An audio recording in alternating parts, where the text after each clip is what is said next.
All right, so for my Google Docs first badge project, I described community helpers and leaders and how it was going to be my theme.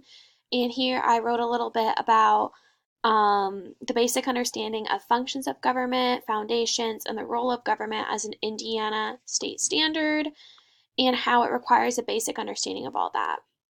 I shared my document with a fellow classmate, Mackenzie. She edited just a single word on my document. I forgot to add this little and right here. And she also commented how she thought it was a really good idea here on the side.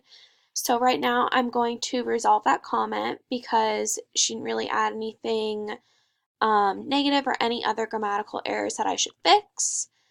And right there we saw that that little edit went away.